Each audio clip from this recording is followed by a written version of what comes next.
Hi, it's Canberra here. Living within your COVID risk budget. The Atlantic ran a story on Sunday titled, "Now is as good a time as there'll ever be to leave your pandemic bubble." The target audience for this piece are the folks who've treated every word out of the mouths of the public health experts as gospel when it comes to COVID and how they should live in light of it. The disconnect for them now is that many of those same public health officials are humming a different tune and they're at a loss as to what to do.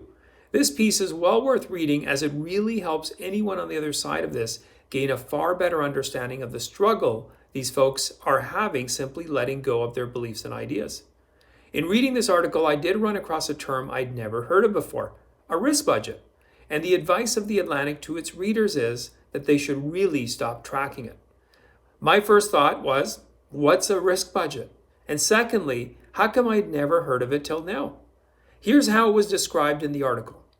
People can stop keeping track of their risk budgets, like earlier in the pandemic, and just do things without agonizing over whether saying yes to one thing necessitates saying no to another. Now, my first impression was that these folks were giving themselves a little budget for risk and keeping track of how it was spent. So, like a dollars and cents one, once you spent what was in your budget to do something risky, say like go to a restaurant, your risk budget would be spent.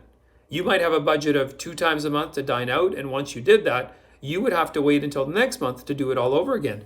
Certainly not my idea of fun, but I guess it worked for them. However, as it turns out, that wasn't its entire purpose. The budget also demonstrated to your friends, family, and colleagues that you took seriously your social contract with them and humanity at large. A risk budget really was more of a virtue signaling face saver for when friends caught each other doing something risky, like going to a movie, say.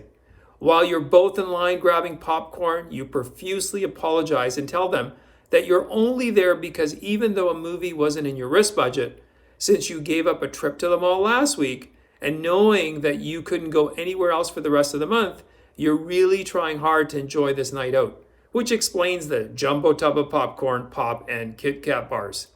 They need not worry. You're committed 1,000% to your social contract with society.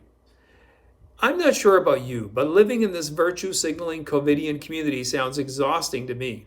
But then again, if your sense of self-worth and well-being comes from how others see you, regardless of whether what you're doing makes any scientific and or practical sense, then I suppose adhering to COVIDian rules and legalism, such as risk budgets, is worth the brain damage. But for me personally, I'd rather go broke. Anyway, thanks for watching. Please post any comments that you might have in the comment section. You can also follow me on Rumble, as well as follow me on my local. Search my name there and you'll find me. And I will see you next time.